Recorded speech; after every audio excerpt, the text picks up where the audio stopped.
Anybody been fishing lately? Anybody fish yesterday? No. No? Nobody? Did you fish yesterday? I didn't, he did, my son did. This is my son Mason, he actually fished yesterday, so. Him and I kind of have a thing where probably some of you guys saw last year where we went fishing during the blizzard.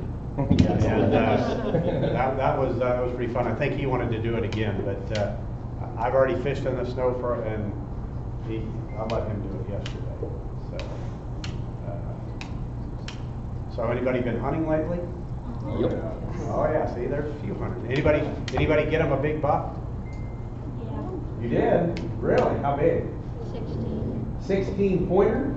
Really? Now I gotta see a picture of that then. You're supposed to say like this big, right? Kind of like fishing, right? Very cool. Was that your biggest buck? No? Oh my gosh, I really gotta see pictures of this. And when are you gonna take me hunting? How's your new life? Your land down by Melbourne?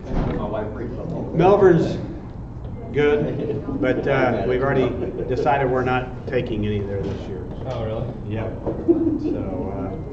So they get to live another year there.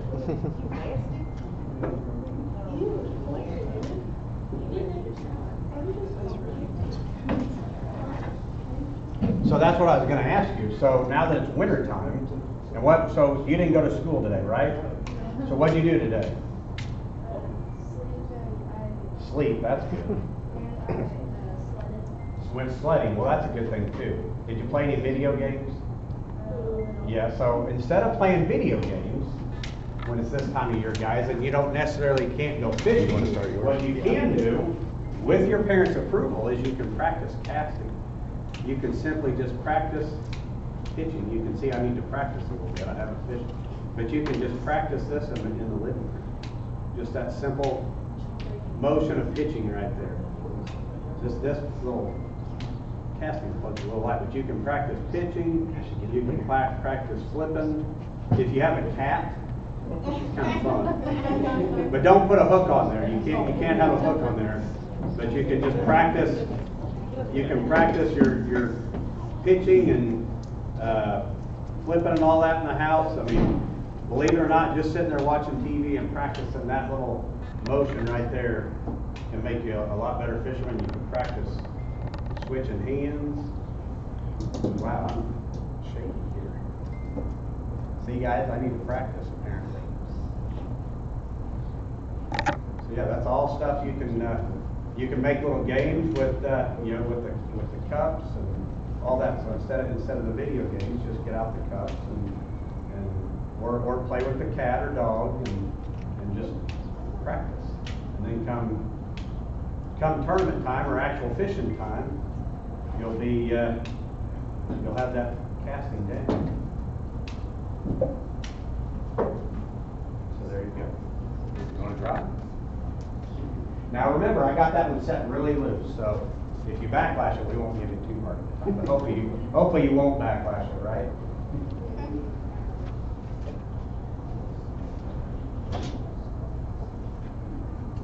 But yeah, it's practicing just the little underhand cast, all that stuff that you can do. You know, if you're not able to get on the water, just do it in the yard or in the house. You can practice. Practice that stuff that's going to make you a better fisherman when it counts. Now you got to remember, I got a spinning rod in my hand here, so I'm definitely not in my element right here. Plus I need my pitching rod back here. This is, nope. So all this stuff helps out, but I've also brought Mason here tonight. And Mason, how many in here can tie an FG knot? Anybody tie an FG knot? Who knows what an FG knot is? Mason does. Mason, so I brought Mason along. So I think after or when we're done, or when he gives us the green light, I'm gonna let Mason teach you guys, and teach me.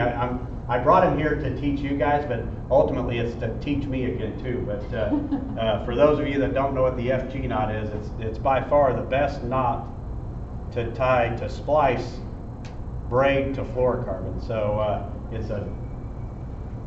it's a hard knot to learn, but once you learn it, you get pretty good at it. Mason's an expert at it. So if you guys want to come video him tying that knot and let him show you how to do it, it'll give you something to practice this winter as well. Because I got to say, in all my years of fishing, that knot is a very valuable little knot to make you a better fisherman. So yeah, it's a cool one. And what's been neat about this knot is it's been proven. We do a lot of saltwater fishing, but so whenever I tie this knot, if I'm done fishing that particular knot in a day, I'll take my leather gloves at the end of the day. If I'm going to put a new one on, I always test it. And what's amazing about that knot is, I should have brought my gloves with me, is I'd be willing to bet money if I pulled this.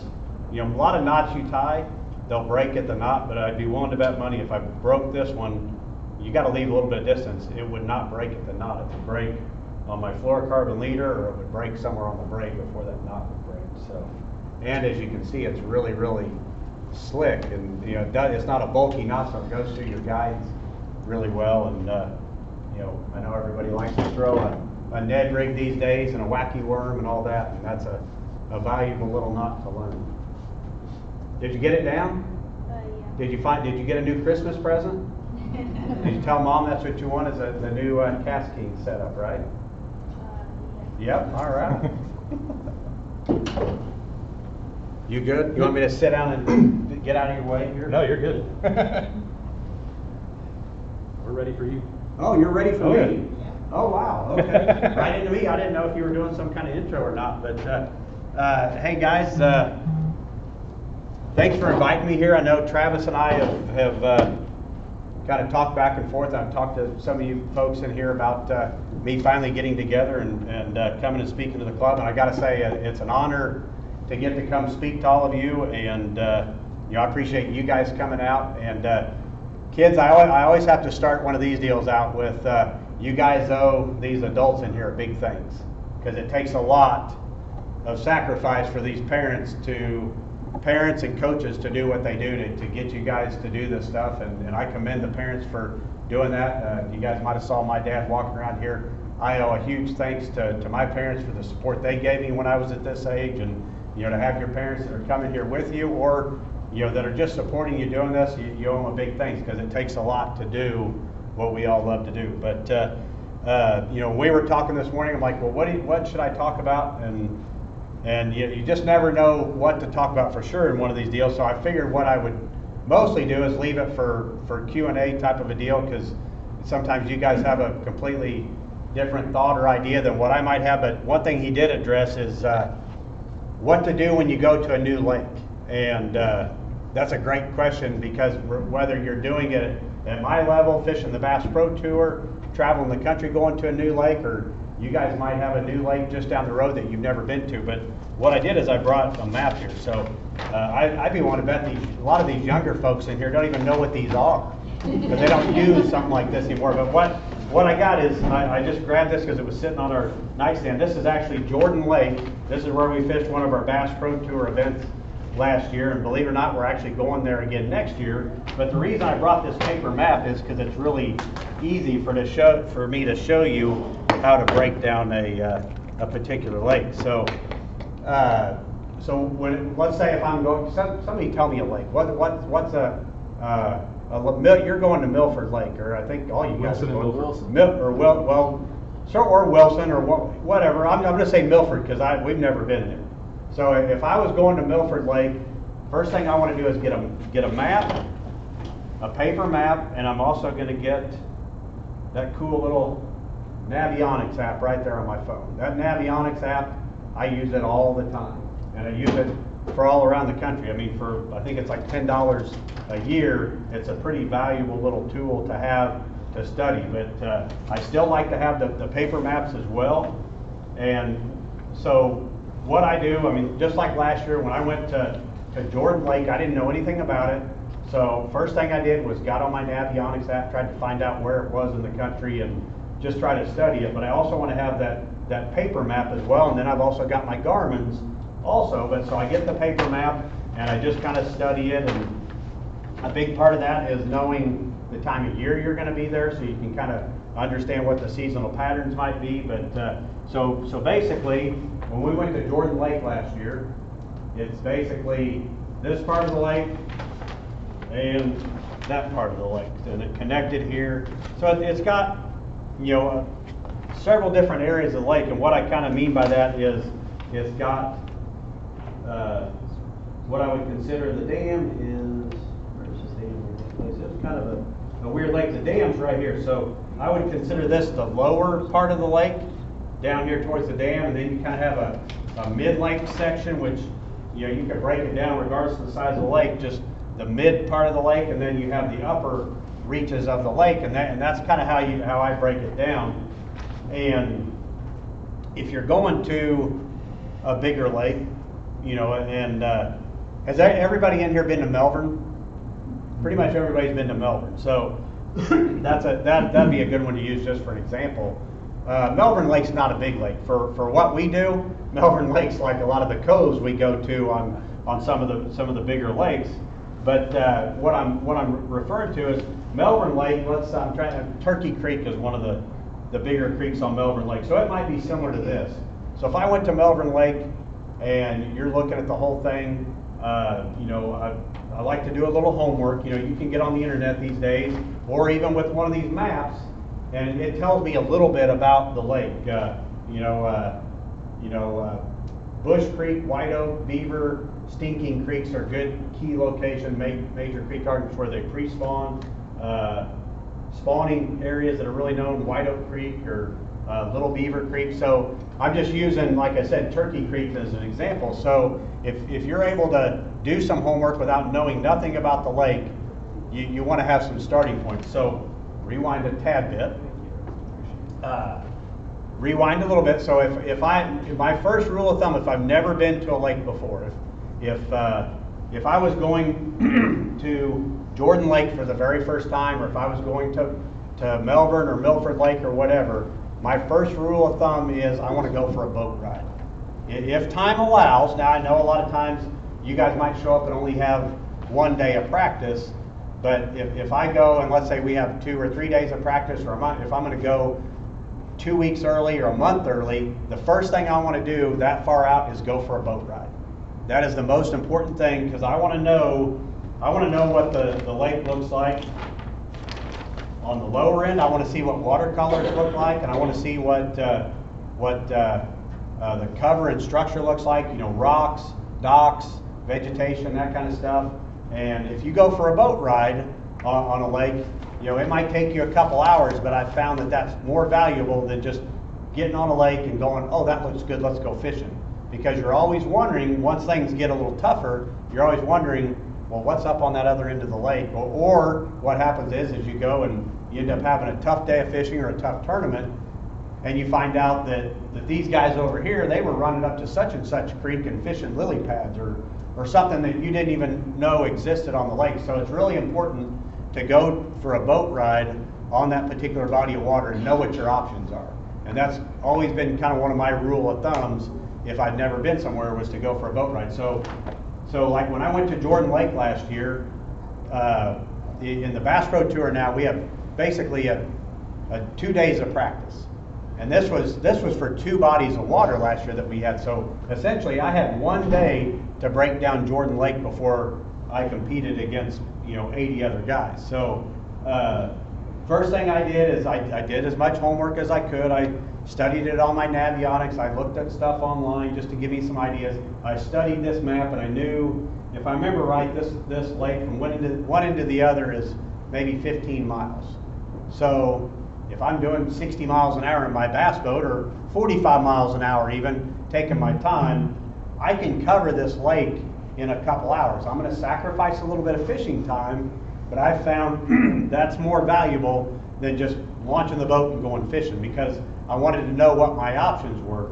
So I go for that. I spent about 2 hours just riding from one end to the other and just looking. Then I decided to start fishing, and at that point, if I remember right, where are we at on this lake?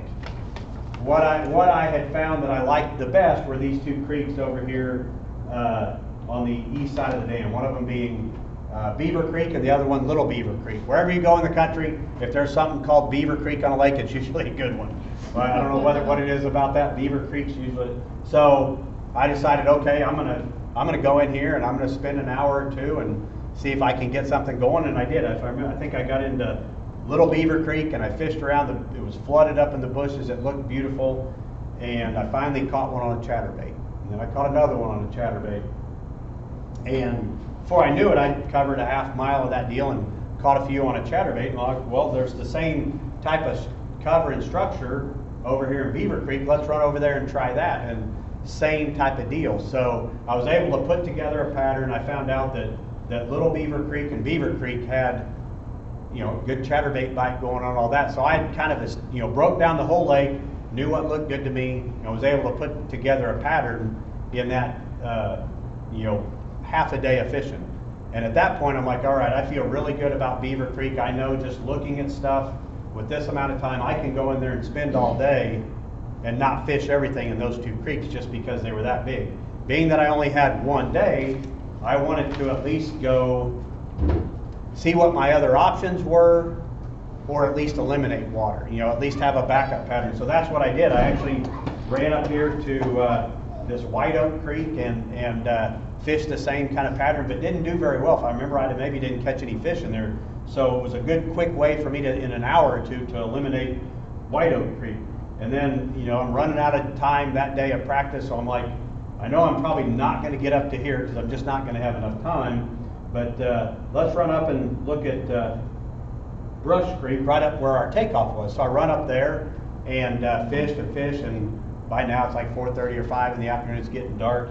And I ended up catching one or two nice fish up in Brush Creek there, and it looked really good. The water was warm. So fast forward a couple days, we had a couple more days of practice on different lakes and all that. But I go back, and at least I've got a good starting point for my Bass Pro Tour event there. I was kind of committed. I was going to go to Little Beaver Creek and Beaver Creek and go fishing.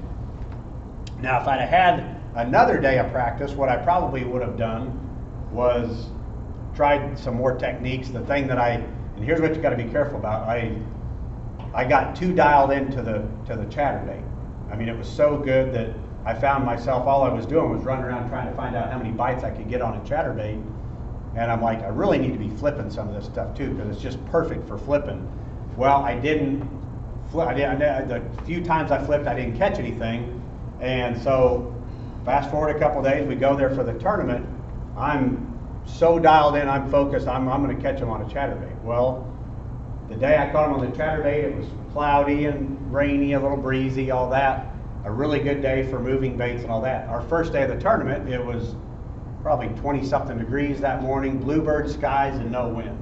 Anybody in here knows that when you get those conditions, that the fishing's usually a lot tougher. The fish don't move as much, and so got out there, and like an hour or so, I hadn't caught a fish, and I'm watching guys around me catch fish. And now that we have Score Tracker, it can really make you pull your hair out, because you're like, well, I see Chris Lane's over there. I can't tell what he's doing, but man, he's put 3 in the boat for 7 pounds, and I still haven't had a bite. Ott Defoe is right down here, and he's put a couple in the boat, and I'm not catching anything. So you talk about drive you crazy, and I wasn't catching it. And I think I went maybe that whole first period and never put a fish in the boat. So I end up, I was like, all right, let's scratch Beaver Creek off.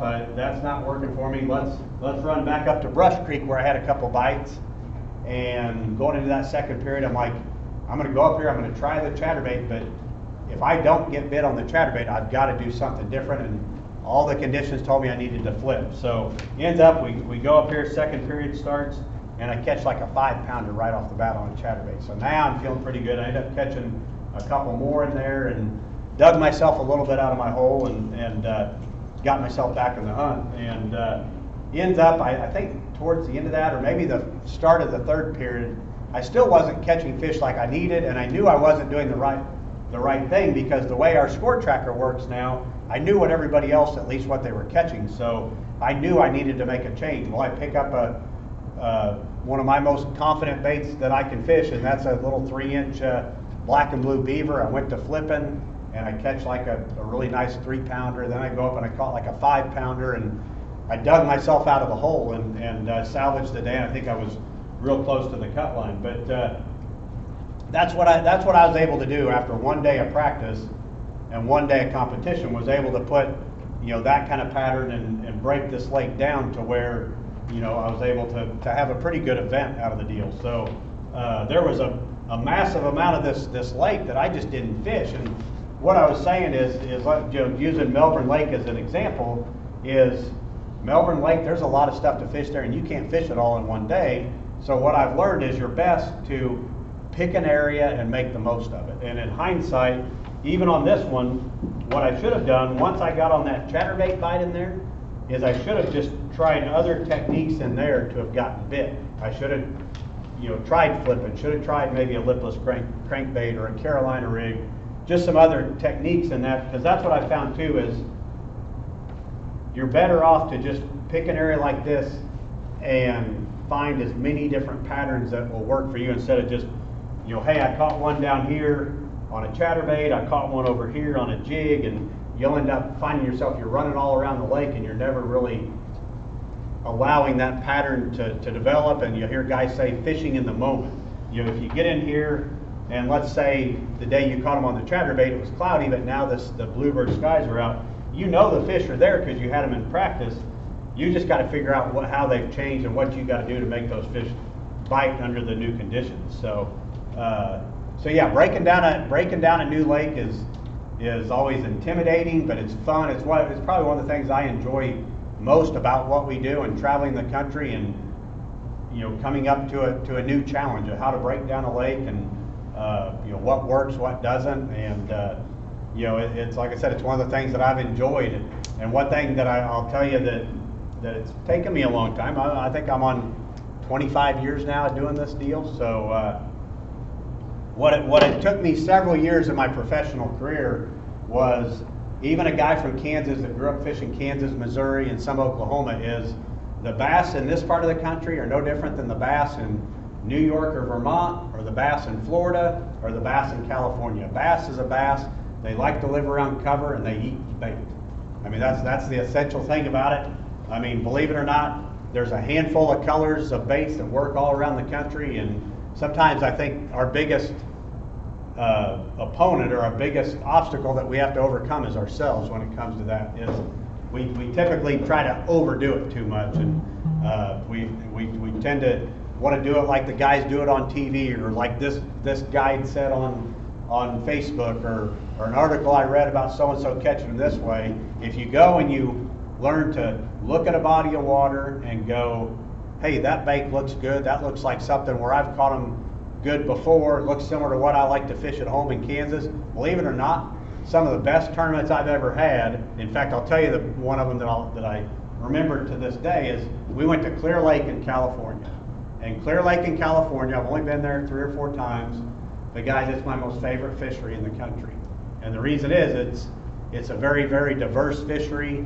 I see why the guys that come from there are so good, because it's a lake where in 1 month they might be catching them on a big swim bait. The next month and winning tournaments. The next month they might be throwing a drop shot and winning tournaments on it. And then the next month they're catching fish on a frog, winning tournaments. And the next month they're catching them on a spoon, winning tournaments. So it's a very diverse fishery, and they catch them a lot of different ways there. But anyway, we're out at Clear Lake in California, and you know, all the locals tell you got to be fishing this latest, greatest swim bait, or you got to be throwing this worm on a drop shot, or this particular jig. Well, we're there, and I got a decent flipping pattern going, but I'm running down the lake, and I get to this stretch I think they called the Narrows, and I look over, and here's this beautiful 45-degree bank.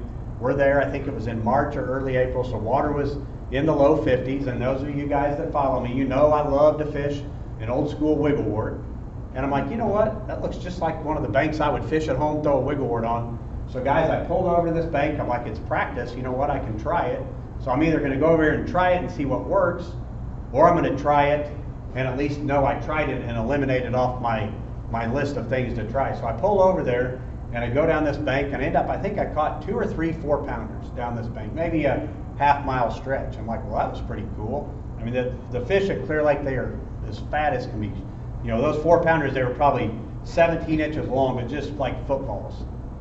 And so anyway, that was maybe second day of practice. I put it in my Garmin on the GPS and had those spots marked, but it was one of those things I kind of put on the back burner, you know, a plan B or plan C, but I was dialed into flipping. So anyway, first day of the tournament comes along, we go out, I'm flipping and just not doing good. I think I've got 1 fish and it's like 10 o'clock in the morning. So I'm kind of freaking out. I'm like, I'm going to bomb this day, you know, and we all know you fish a lot more comfortably when you got a limit of fish in the boat, or, you know, you've got at least a starting point. And I've dug myself in a hole, so I'm like, I got to do something different here. I'm like, I've got a wiggle work tie down. I know I caught fish down this bank, everything about it. Why can't I go over there and at least fill out my limit and salvage the day? So I pull over there, make a pass down that, and I catch like 3 or 4 nice ones. Make another pass. I end up catching like over 20 pounds that day on a wiggle work, and I'll never forget it. I can't remember if I had a co-angler at the time or a Marshall, but I remember I pulled that thing out of the rod box, and he's like, "What's that lure? I've never seen that before." I told him a wiggle work. He's like, they don't bite those things out here. I mean, that's a Midwestern thing. It ends up, I go down the bank and I catch like a 20-pound bag, and I opened his eyes to the stuff we do in the Midwest will actually work out in California, and it showed me that I've got to trust my skills and the things I've grown up doing and applying them somewhere else, and find out that they actually do work. So yes,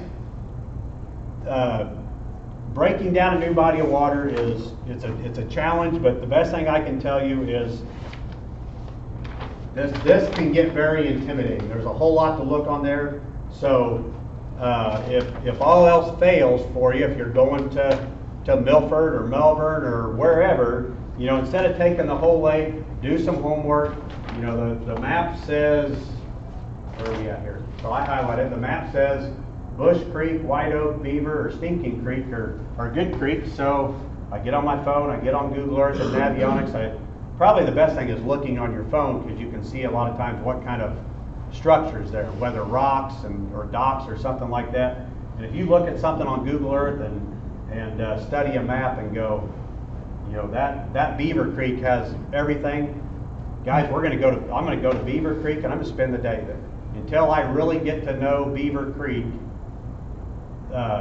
you know, until I'm completely dialed into Beaver Creek, I'm not even going to go mess with the rest of the lake. And if you do that, I assure you, you'll have good success. And that's what I've done to help myself be a better fisherman, and to not get so overwhelmed. And you know, I can tell stories all day. I mean, you guys want to talk overwhelming? Go to the St. Lawrence River in New York, and especially back in the days before we had mapping chips for our GPSs, and before we even had GPSs, and you had to navigate the St. Lawrence River with a map like this, and very, very intimidating. I mean, St. Lawrence River is like 80 miles long, and it all looks exactly the same, and everywhere you look looks like there should be a 5-pounder. So there's some intimidating places, but even there, when we go, we've got a tournament up there this summer. Before I go up there, I'm probably going to look at the past times I've fished there, but I'm going to have to probably pick about a 5-mile section of that river and say, this is where I'm going to go practice, and this is where I'm going to try to make it happen, because you can get so overwhelmed by thinking that I'm going to go fish 30 miles or 40 miles of the St. Lawrence River, because then you just have spread yourself out so thin that if things change, you end up, you're kind of lost. So that's kind of in a nutshell, me breaking down a particular body of water. Hopefully that will have generated a few questions. So guys, I am up here as long as you tell me I'm here. If you guys have any questions about breaking down a lake, hammer away. If you have questions about rods, reels, knots, the controversy in the sport of bass fishing about fishing for 5 fish or every fish counts, I'm up here, so fire away. Oh, come on. Who's got some questions? Surely somebody has some questions. So a lot of the time we all out of school, so we can either take one day off to go pre-fish the lake. How would we best break down an entire lake in one day? Well, that's what I said. So if you only have one day and you think you want to break down the whole lake, that's where I think it's more important than to fish is to go for that boat ride. I mean, if you want to know, if you want to see the whole lake, I mean, even Lacine, for example. Lacine's not a big lake, but Lacine's got a lot of variables from the dam to the mid-lake where the outlet is to going up the river. So Lacine, you can take an hour boat ride, take an hour out of your day and just run from the dam all the way up the creeks and back. At least at that point, you're going to go, wow, I really like down by the dam, or I like the way the conditions up the river looked. There was a lot of shad up there. We saw all the birds. It's going to let you know that in that time what your options are. It's going to give you an options to suit your style the best, because just like I was saying with Clear Lake, is I saw something there that, you know, I saw something in Clear Lake that opened my eyes to doing something that I like to do. And that's one thing that I think is important if you have the time, is go see all of the lake. And a funny story about that is I can't remember what lake we were at, but I'll use Lake of the Ozarks for example. And I don't think they still exist there. What's PV2? What's that creek that PV2's in? Show you something. Is it the Grand Glades? The Grand Glades. So, okay, guys, I don't think they're still there, but I think it was Lake of the Ozarks. We were at Lake of the Ozarks, and my co-angler was a guy that grew up on Lake of the Ozarks. He said he knew it like the back of his hand. And so we go out and we're fishing, and I run way up the Grand Glades arm, and there was lily pads up there. And got back there, and probably because I grew up in Kansas, I thought fishing lily pads was really cool, because we don't have a lot of vegetation around this part of the country. And I caught a couple fish up there. I didn't win the tournament up there, but what amazed me about that is I was with a guy that grew up on Lake of the Ozarks, and he was an expert on Lake of the Ozarks, or so he said. And we go running up the Grand Glades arm, and he's like, wow, I didn't know these were up here. And I'm like, how do you call yourself an expert on this body of water and you don't know all the different options that there are to fish? So, I mean, that's something that you know, to remember. And here's something my dad always challenged me is, I grew up fishing Truman Lake a lot. That was Truman Lake. I fished it all the time, and I thought I knew it really, really well. Well, my dad kind of challenged me I was fishing tournaments there every other weekend, or 4 or 5 times a year I'd have tournaments there. So I was either fishing a tournament there or practicing there a lot. And one thing my dad told me to do, he said, instead of going to Truman on this particular day and practicing and doing your same little milk run and fishing the same little spots you like to fish, he said, take an hour and go fish something that you've never fished before. You know, like a different part of the lake, or try a technique, or fish something completely off the wall of what you're used to. And guys, what's amazing about that is I didn't necessarily find tournament winning spots, but what was amazing is I might have found in that hour, I might have found one spot, but it was a spot that maybe if it wasn't in that tournament, it was a tournament down the road that I remembered this couple isolated trees where I was able to pull up and catch a fish off of them, and they bailed me out down the road in tournaments. And what was amazing is even to this day, I'll go to waters that I'm very, very familiar with, and I try to tell myself, or ask myself, hey, have you ever fished this particular stretch of Grand Lake? And I'll use Grand Lake as an example, because we're fishing there this spring. I know Grand Lake very, very well, and I grew up fishing it. But when we go there in April, I will at some point in 2 days of practice make myself go fish something that I've never fished before, or I might try a technique that I normally wouldn't have tried that time of year. So it doesn't always help, but I can say over the years it's definitely made me a better fisherman. So there's my short answer on that one. Come on, who else? Shirley, guys, I know you guys have Joey, questions. I know you've got questions. You've been bugging me for a week. Yeah. Come on, Joey. There are no bad questions in here. Okay, so when you were talking about the score tracker, do you ever tell the guy to just about shut up? Oh yeah. So I don't know if you guys, he was asking about score tracker, and has everybody in here got to watch an MLF Bass Pro Tour event? Yeah. All right, good. Well, thank you. So, guys, I got to say, absolutely yes. There's many times where you've just wanted to tell the guy to shut up, stop talking, because you don't want to hear it. You know, when you've dug yourself in a hole and Jacob Wheeler's catching 2-pounder, 3-pounder, 4-pounder, and you're just it's no different than, you know, if you're a basketball player or a football player and you're having to look up on the scoreboard, and you know the other team's got 3 touchdowns over you, or you know 20 baskets. It's no different. It's so frustrating. But I can also say this: it's so awesome when you're at the guy at the top and you're kind of rubbing salt into the wounds. And that's one thing that I tell people is what I see different about the Bass Pro Tour, what we're doing now versus what we used to do, is I kind of compare the two like boxing. And most of the parents in here probably will appreciate it more. Is back in the 80s, boxing was a big deal. And boxing's still a big deal, and I don't ever want to mess with a boxer, so please don't let me offend you if you're a boxer. But then mixed martial arts came along. And a lot of people love to watch the UFC and watch mixed martial arts, and boxing's kind of neat, but it's boxing, and then they just box. And then mixed martial arts came along, and it's literally you get to see guys just do anything and everything to beat each other up, and you'll get to a point where you actually get to see guys give up and tap out. And that, honestly, there have been days where it's like you almost want to tap out. You're like, I'm getting beat so bad, and this guy's beating me so bad that you almost want to tap out. And that's what I see the difference is in our 5-fish events, it's always somewhat close, and there was always a chance, that you could come back. And even in the Bass Pro Tour, you can come back. But, most guys in a 5-fish tournament, if you're at Melbourne Lake and you get to 15 pounds, you're probably feeling pretty good, or 17 pounds in a tournament.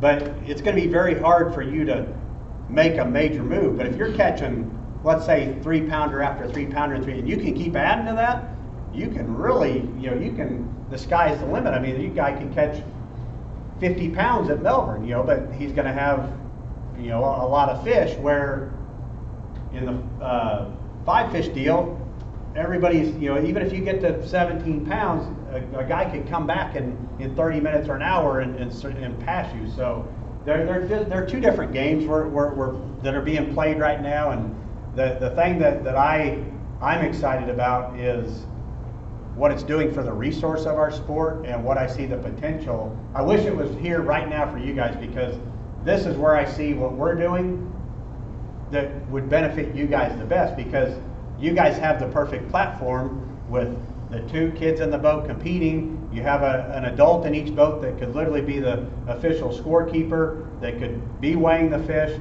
putting them into Score Tracker, and then putting that fish right back into the resource, where it's great for our resource. I mean, we know in this part of the country, our bass fishing is very, very sensitive, and we have some good years and we have some years that aren't so good. So whatever we can do to protect the resource is a big thing as well. So yes, it's an exciting time. But there's been many a days I want to tell the boat official to shut up, for sure. But I think the way the rules are is I think they're supposed to give us an update every 15 minutes, whether we like it or not. Me personally, I like an update, not necessarily in the Bass Pro Tour every fish, because there's 40 guys out there, so this scoreboard's going a lot quickly. I want to know, though, if I'm falling quickly, I want to know that, or if somebody else is making a major move too. But on like our select events, or our cup events, when there's only 9 of us out there, I want to know every fish that's caught, just because with only that many people, it can move you up the board so fast, or you can fall down the board so fast. So the Score Tracker has definitely changed how we play the game, how the sport is. Surely everybody, or hopefully everybody in here, has got to experience that time when you get out on a body of water and you put that 5th fish in the live well, and you get to have that sigh of relief. All right, I got my limit in the boat. Now I just get to fish for that one big fish. The days of us having that luxury of relaxing, they're done. It doesn't exist anymore, because it's just amazing at how you can be up here with 20 pounds or 30 pounds, and you can have a guy down here that just can come and just pass you in no time. How many people got to see me almost win at Smith Lake there a few weeks ago? Surely so. And that was a perfect testament there. Is Dean Rojas looked like he was going to blow that event away. and he did a great job, and I commend him on it and all that. And he grounded out, and he picked up that spinning rod when he needed to, and put some fish in the boat. But guys, I assure you, he was sweating bullets there towards the end of the tournament when I started putting 3 and 4 pounders in the boat. And if you guys saw it, literally I put the biggest fish of the day in the boat with, I think, 3 minutes to go or 2 minutes to go, and my boat official, I'm going to call a bad call on it. He said my fish, his tail hit the carpet or something. He gave me a penalty, but I literally could have stood up and pitched in there and caught I think I was 6 pounds 2 ounces behind. If I'd have stood up and flipped in there and caught a 6.3, I'd have won the tournament. So that score tracker is really motivating, and it can be really humbling if you're the one that's getting beat as well. So there's that short answer. Sure. See, I'm giving these long answers, so hopefully it will generate more questions. What's a good ritual for these kids to do the night before a tournament? The good ritual for the kids to do the night before a tournament, obviously get some sleep. That's important, and eat well and hydrate well, especially on the hot days. But you got to find out a ritual that works for you. Whatever kid, every kid's got a different system. I mean, I can attest. My son Mason, he's got his own little ritual, and I got to remember that he's got his own ritual. It might be different than his dad's, and I am trying to form him into a certain way of things that I kind of expect out of him as being his boater coach. When I go as his boater coach, I'm trying to make him realize he's the boater, so he's the one who needs to take care of charging the batteries and wiping down the boat, making sure we got gas in it, all that. But I know a ritual for me. I'm the type person, I have to have everything done before I can relax.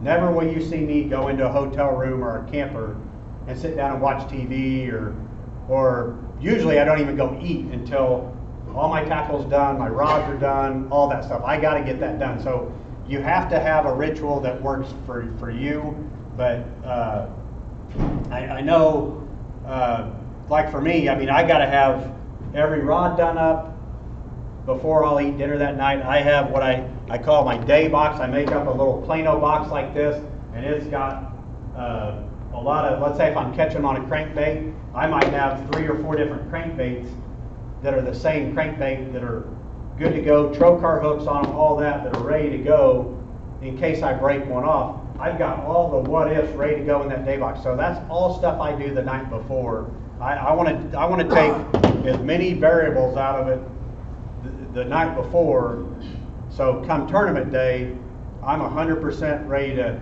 keep a bait in the water and catch fish. And you know, another ritual for me is, we've kind of struggled with this. I even talked to you about this, and hopefully with the new director it'll change a little bit. For me, the ritual for me in the mornings is I want my rule of thumb. If takeoff's at 6:30, I want my boat in the water at 5:30. I'm not one of these guys that I can't pull up there. Randy Howell was famous for this. That guy would pull up and he's launching his boat, and he's 10 boats from being called, and you know, launching his boat. And I'm like, what are you ever going to do if you back down and your plug's out, or your motor doesn't start, or your trolling motor batteries are dead, or God forbid somebody broke in your rod box and stole all your rods and you didn't realize it until or you get a flat tire on your way to the ramp or something. So that's me. I'm that type. I want to have I want to be in the water an hour before my boat's launched. I mean, even then, right before takeoff, I try to get out the rods that I plan to fish with then, try to make sure everything's in place and all that. But you've got to do what works for you, and you know, each kid's got to find that. But you know, being prepared the night before or even the week before is super important, because you know, you might have your girlfriend that you want to call, or you want to go in and FaceTime somebody, or Snapchat or TikTok or whatever they do now. But you know, you want to get your stuff done because you want to be prepared, because you know, a lot of times the person that comes out in these tournaments on top is the one that's ultimately a little more prepared, the one that put in that little extra effort to making sure all of his spinner baits or buzz baits have a trailer hook on them. That's another one of my rules, and Mason found that out at Lake of the Ozarks a few weeks ago. I don't care where you're fishing at, if you're throwing a spinner bait or buzz bait, it always has a trailer hook on it, and ultimately at the end of a tournament, let's say if you catch 10 fish on a spinnerbait, you're going to catch one of them on that trailer hook, and a lot of times it's a key fish. So there's another short answer for you. Come on, guys, or girls. That's the question I was trying to get them to. I know, come on, don't be shy. There's everybody, yes. What would you do if it's like thunderstorming once you before the day that you were supposed to practice, but you can't go on the boat? What would you do? Because it's storming? Yeah. Well, so he asked about what do you do if it's storming, and obviously, ultimately, you want to do what your mom and dad tell you when it comes to storming and all that. Don't necessarily do what us pros have done sometimes, and that's one thing I do love about the Bass Pro Tour now is they've got a deal where they can call a weather like a timeout, and some people might grumble about it. Well, that's not very cool or very manly or whatever. Guys, I mean, nobody's life's worth risking over a fishing tournament or something, and I'm probably the worst because I could tell you some stories too that I should have never been fishing out there, but it was the nature of the beast. We would typically, I can't put my rods down and go in when I got all my competitors that are out there fishing. So that now with them calling a timeout, we're forced to, we can't fish, so we have to go take cover and all that. But so basically what you're asking is if it was storming and you can't go practice, right? So that's where you have to trust your skills and your experience to, hopefully if you've been on the water before, you can refer to past experience on the water. I'm going to use Melbourne Lake again just because that's a popular one around here. Hopefully, if it's at Melbourne Lake and you didn't get to go practice the day before, you can at least refer to past knowledge you have there. And you've got to trust your own instincts, and that's something that I really love about our Major League Fishing, our Cup events, where literally we get a 15-minute boat ride on sometimes a body we've never been on, and then we go fishing. And that's where I trust my confidence and my skills in particular techniques and reading water, and that's all I can do with you is encourage you to kind of do the same thing. You've got to be able to that night before, if you didn't get to go practice, you study the map, you study Google Maps on your phone, you study the app, and you try to formulate a plan that you're confident in. Let's say you love to fish what do you love to fish? What's your favorite lure? A worm. A worm? Yeah. What kind, like a wacky worm or Texas rig or what? A Ned rig, see? Ned rig you can't go wrong with. So what I would say is you're very confident in a Ned rig, so that's a good starting point. So I would bet you'd have a couple Ned rigs tied on, right? Yeah, maybe have a couple extra done up in your day box, so that way if you break one off, you got another one ready to go. So you're not digging through tackle boxes, but then on a particular body of lake, what do you like to fish them around? Docks or rocks or trees or what? Trees. So, maybe you can study on your phone and the maps and find out where there's trees on a lake, or you might know just from past experience and say, who's your coach? Your dad or mom? Who? My mom. Your mom. All right, Mom, I want to go to this creek on Melbourne Lake where the trees are. We're going to throw a Ned rig. So there's your starting point right there, right? So that's what you do if you don't get to practice the day before because of the storms. And you can also be glad to know that you weren't out in the storms and didn't get struck by lightning and all that stuff. Yes, guys, there were days where I was fishing, it was storming so bad. This was back before we had nice cell phones that showed us radar. I was on Santee Cooper Lake.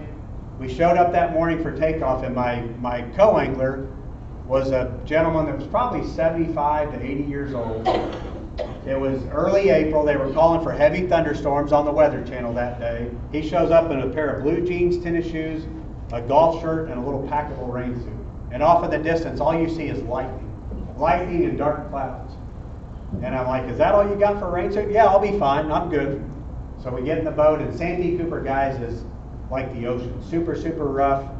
We get out there, we hit the big waves. About this time, it starts raining like you can't even imagine. Storm and lightning everywhere, and they've let us go. And, in one of those deals, I got my whole career on the line. We've got a whole season ahead of us making the Bassmaster Classic, and they're going. So we get run across that lake, and all of a sudden this guy's screaming and hollering, and he's hurt his back. And he's getting soaking wet because he's got a little rain suit, was not prepared. And so I'm stopped and ready to take him back to the launch. And he's like sitting there for a minute. He's like, no, I'll be okay. So we run the other 45 minutes down the lake through extremely rough water. It's storming. And we get into this area called the jungle. And that probably describes what the jungle's like. And the jungle was an old fish hatchery where once you shut down, you had to idle for about 30 minutes across a flat about this deep and stumps about this big everywhere. So here we are, we're idling across this stump. It's storming and raining, and it was not pretty conditions. But for April, it seemed like one of those days the fish were going to bite really good. So we get out there, and as I'm idling out there, I look over, and this guy's soaking wet because he didn't have the right rain gear, he didn't have enough warm clothing on, and he's literally just shaking. And I've offered a couple times, I'm like, hey, I got my cell phone, and guys, kids, back then a cell phone looked kind of a combination between this and this, is what a cell phone. And I said, hey, I got my cell phone. I could call Bass and they could come get you. No, I'm good. And he's literally shaking like this. So I'm kind of getting worried. So we get out there, and it's lightning so bad. And this is when a Cinco had just come out. So that's when all the fish in all the lakes around the country were really dumb to Cinco. So they were really fun to catch because they weren't really smart about a Cinco. And so I'm out there, and I kid you not, it's storming so bad I'm on my knees like this, throwing a Cinco and just fishing like this, and lightning's around, and ends up the fish were biting like crazy. And finally I look over, and the guys, I'm like, buddy, I was scared this guy was going to have hypothermia or something, and he's in such pain. Finally he's like, yeah, you should probably call and see if we could get somebody down here. So now I'm like, well, at the bare minimum, I've got a 30-minute idle back across here. And so luckily I called and was able to get through, because that was one thing, kids.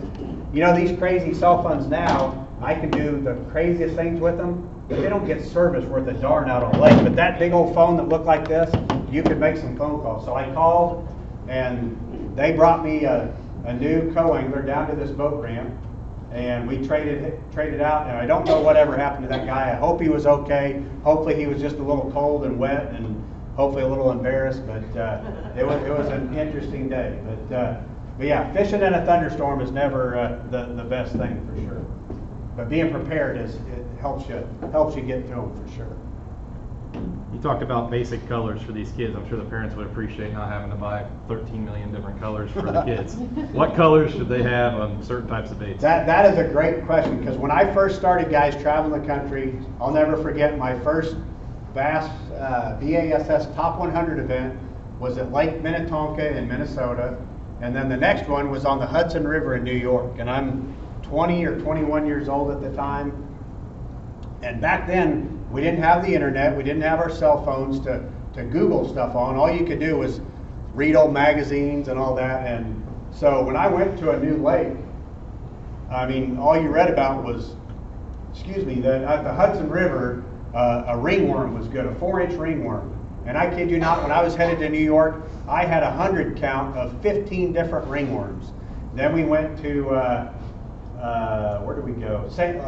Lake St. Clair, up smallmouth fishing. I remember going to the tackle store then, and that was back when you could talk to the guys right up until practice started. And you go in the tackle store, and he's like, well, you need this green pumpkin tube with red flake in it when there's clouds in the sky, but when the sun comes out, you need this green pumpkin with red and black flake in it.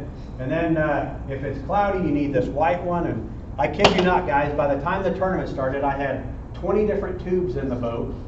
And lo and behold, at the end of the tournament, I was catching them on the same black and red tube that I used around here. And what's interesting, I got Ken up here. Ken can attest. Ken helps me out at times down at my shop. But when I first started traveling, I took so much tackle it wasn't even funny. And it was because I didn't have enough confidence in colors. But what I can tell you now is, just like I said earlier, the bass in New York or Vermont, the bass in Florida, the bass in California or Texas or here, they're still bass. And I'll tell you what, they all love green pumpkin, they all love black and blue, they all love June bug, and they all love watermelon. And I mean, there are a few other colors here or there, and I know Mason's sitting back there going, come on, Dad, you gotta have this color, but all you gotta have are the basics. And one thing, the best thing I can tell you is, it is way more important of where you're throwing that bait, and it's way more important what that actual lure is than necessarily what the color is. Now, don't tell the people downstairs, because they're liable to come up here and slap me for saying that, but that's the reality of it. Most of the colors down there are to sell us, and I'm as guilty as all get out with it, because I mean, yeah, if you guys ever came to my shop, you'd see I have thousands of colors of different things and stuff, but most of it I look back on, I'm like, why did I buy that crazy colored crankbait, or why did I think I needed that color of 10-inch worm when it's these 3 colors that I always use? So you don't need every color under the sun. Find a couple colors that work for you and stick with them. I mean, that's way more important.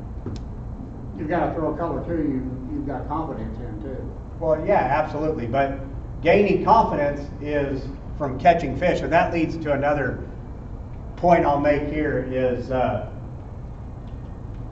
we all love going fishing, but ultimately we love to catch fish. But something I can tell you guys too is, how many of you guys play other sports than fishing in here? So there's a lot of different people that play other sports in here. I would be willing to bet in those other sports you practice for them too, don't you? So you got to remember, you got to practice fishing, and one of the big key parts of practicing fishing, if you can, is go catching. Guys, I know where you guys come from up here in Basehor, Linwood, all that. There's a lot of really good little farm ponds around, and you know what I call those? I call them catching ponds.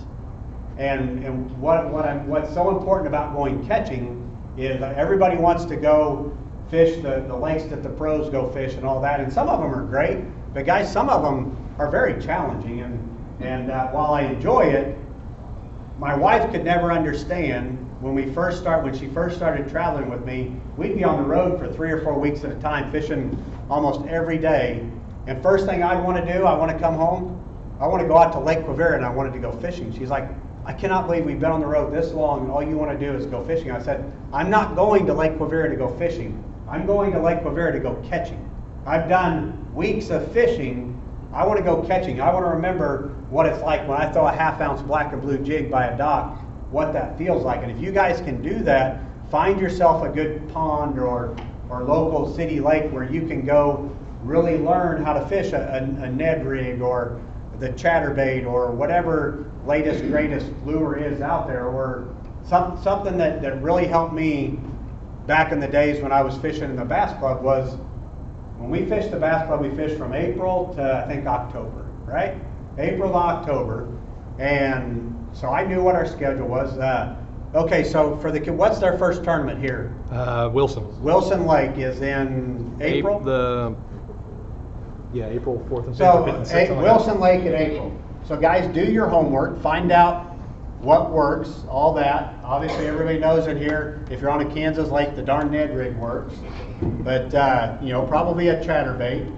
But come up with a couple, 3 or 4 lures that you're confident in, or you feel like you need to be confident in for that particular tournament. And if you have your little catching pond, go and fish those particular baits to really give yourself some confidence in them if you can, because that will make you way better of a fisherman when you get to those big bodies of water. And I really feel like that's what helped my success in our club growing up, and then fishing some of the regional tournaments I did. And what was funny is I played soccer and baseball all the way to my freshman year of high school, and I was going to play baseball, and I was a little frustrated because that same year, that previous fall, I had just joined the Shawnee Mission Bassmasters.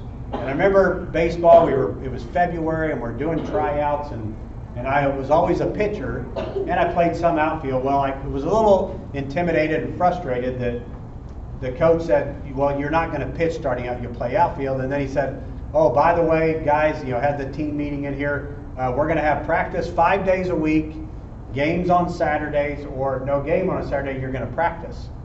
And I'm like, I love baseball, but I don't love baseball that much.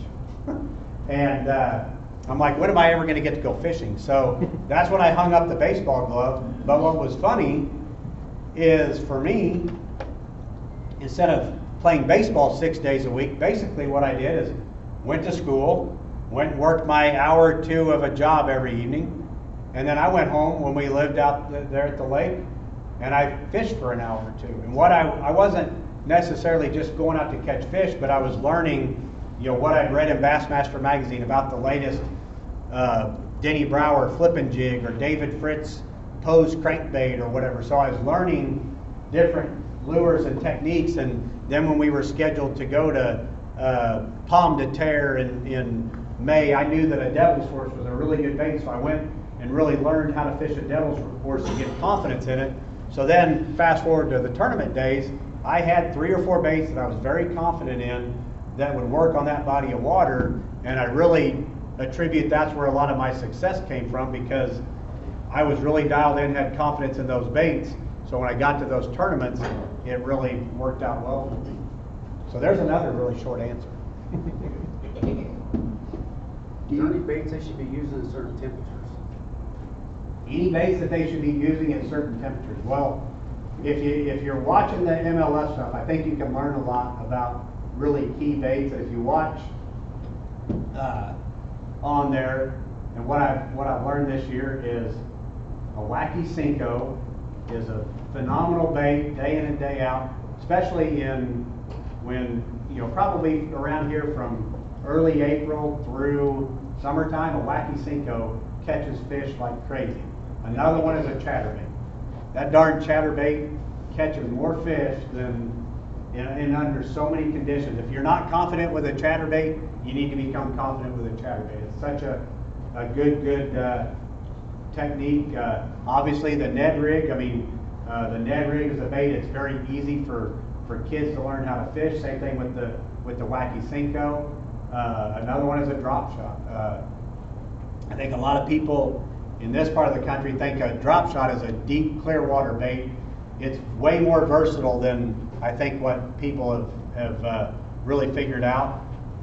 Another one is a square bill crankbait, like a 1.5 square bill. It's just such a versatile bait.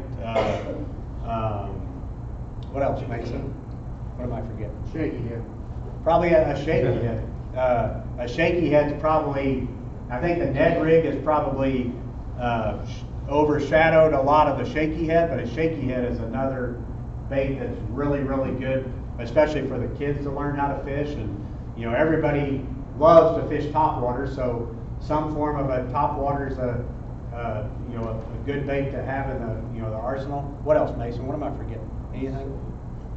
How about a jerk bait in the springtime? And he's talking about what weather. Yeah, I mean, a jerk bait is something that that's probably another bait that people think is a table rock, a more deep, clear water type bait. But a jerk bait, the more I fish them, the more I realize how versatile they are. I mean, if you guys follow a lot of the high school stuff, there was a friend of mine from Colorado. His kids won at Kentucky Lake, I think in August, on a jerk bait. You know, I think it blew a lot of people away and made them realize that a jerk bait's a lot more versatile than what people give it credit for. So, you know, ultimately, you've got to find a handful of baits that you're confident in. You know, flipping and pitching, I mean, that's kind of one of my bread and butter deals, is flipping and pitching. Now, you know, back in the day, that probably used to be a 1/2 ounce or 5/8 ounce black and blue jig for me. Now it's probably a 3 or 4 inch beaver type bait or craw type bait. But you know, flipping or pitching is a very versatile deal. And on that note, probably the other one is a jig. And you know, I always say a jig is probably one of the most versatile baits out there, and something that I've learned a lot about just the last couple of years is a swim jig. A swim jig is super versatile. I don't think, even as the majority of fishermen, we've even scratched the surface of how versatile a swim jig actually is. You know, it's something that I learn more and more about every year, but a swim jig is so simple to fish. And what I love too about flipping and pitching is everybody thinks a swim jig and a flipping jig are different, and they are. But what's interesting is I can take a flipping jig a lot of times if I'm going down a bank and I'm flipping, but then I get to, let's say, more of an open stretch. I can take that jig, I can fire it out there, and I can swim it back and basically get the same results. So a jig is a very versatile bait. So, you know, if I'm going down a bank swimming a jig and then I come to a dock and want to just flip it under a walkway and fish it like a jig, I can do that as well. So a jig is a very versatile bait as well. A jig catches fish basically about every month of the year. I mean, I've caught fish in the heat of the summer, and I've caught fish on some of the lakes around here when there's ice on the lake. So a jig is a very, very versatile bait as well. You gotta have a spinnerbait tied on too. And well, he said a spinnerbait, and I kind of agree with that, but at the same time, if I had to pick a spinnerbait or a bladed jig, I think the bladed jigs have kind of taken that area. A spinnerbait's great. I mean, I'm not bashing a spinnerbait because I still catch a lot of fish on a spinnerbait, and I caught my one and only official 10-pounder 2 years ago on a spinnerbait. So a spinnerbait catches them as well. Got somebody on the Facebook Live wants to elaborate on your baits. If there's 3 baits at any time, anywhere in the country, what are the top 3 baits you're always going to have tied on? So you went through like 6 or 7 there. But what are 3? 3 baits I'm going to have take out 3 rods. tied on anytime. Probably a 1.5 square bill. 3 baits. See, that's not even fair. 3 baits, a 1.5 square bill, probably a jig because I can flip it, I can swim it, I can do so much with it. And see, that's a tough one. That's Ned rig. no. See, I hear people saying a Ned rig, and I love you, Ned, but I'd probably have to say like a wacky worm, wacky Cinco or something like that, just because it's such a versatile fish catcher. But notice what I said on all those. Those are basically all shallow water techniques too, because that's, if I'm going to go fish my strengths, typically that's shallow water fishing. I didn't know I got people asking questions Just one. on Facebook, so thanks for tuning in. Do you keep a log, fishing log? Do I keep a fishing log? And I probably not like I should. And what's funny is I thought I was keeping it all up here, but as you get older, the parents can attest to this, you tend to get a little too much information up here, and it all gets jumbled together. So these crazy things right here, it's amazing what you can do with one of these and the notes you can keep in them. And I actually do that a lot. I love my little notes app on here, and there's a lot of times I may not necessarily keep a log, but I'll make a lot of notes. In fact, I might actually put some notes in there about a tournament or a practice, how I want to approach practice. I love my little notes app if I'm bed fishing, if I'm in practice, and I'm saving waypoints on my Garmin, and let's say I say waypoint number 7, and I might make a note on my phone of, hey, number 7 waypoint was a 3-pounder, and he was 20 feet right of this laydown tree or 20 feet to the right of a dock, and so I can make notes on there as well. But what I do more as far as keeping a log, this is very old school, is the old accordion files. You know, you kids in here have probably seen your parents with a file cabinet and maybe an old accordion file in there.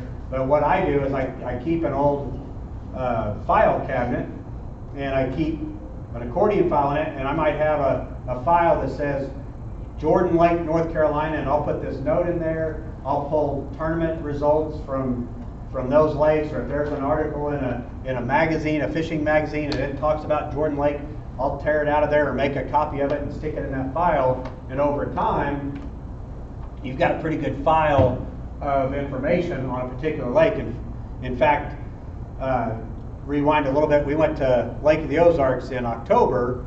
Mason fished the FLW State something tournament. FLW Open. And I hadn't been to Lake of the Ozarks since he was in diapers. And but it was like 15 years since I'd been to Lake of the Ozarks, but I was able to pull out my file, my old accordion file, and I had a slew of Lake of the Ozarks maps that I acquired over the years, but I had articles from old Central Pro-Am magazines, from old Redman tournaments, from the old Kansas City Star when they used to put tournament results in there. I used to keep all this in this file, and then when I went to Lake of the Ozarks, I at least had a starting point. So the last time I was at Lake of the Ozarks, we didn't have Garmin GPSs where I could save it on a file on a chip and actually have all my waypoints. So having that file and those notes was a good thing. Now, if I keep a log of anything, it's probably, I keep a little Plano waterproof box. And in that Plano waterproof box, I've got a bunch of little SD cards. And I probably should do a better job than this than what I do, but like I'll get one here in the next couple of weeks, and the one last year says 2019 on it. I'll start one that says 2020, and when we start going to different bodies of water, like we're going back to Jordan Lake, what I'll do is before we get to Jordan Lake, I'll load it in my GPS. I always clear my GPS before every event, and I'll load. For our 2020 event, I'll load Jordan Lake 2019 into it.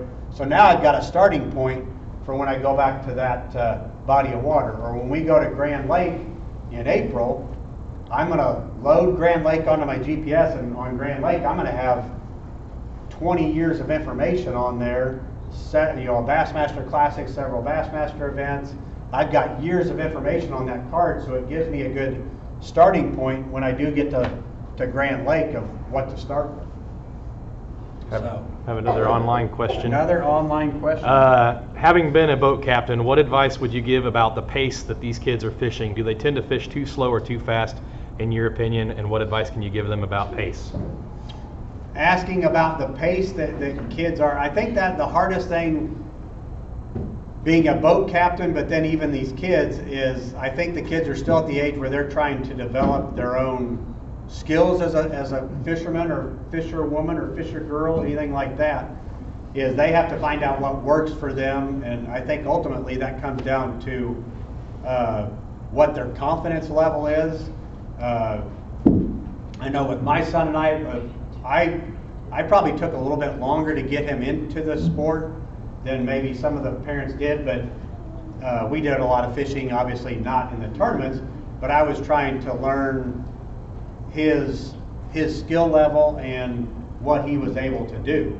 And I think probably the biggest thing as a coach is letting, and let me rewind. So here's where I've had to learn with Mason is, obviously I've got a lot of experience when it comes to fishing, and I can see when he's doing something right and when he's doing something wrong, and that's what's kind of neat about fishing is there is never an exact right or wrong. There is always exceptions to the rules, but I had to remind myself with Mason is, okay, he's doing that right, and I can, hey, maybe if you use that bait on this rod or use this line, that's going to help you hook more fish or you're going to get more bites.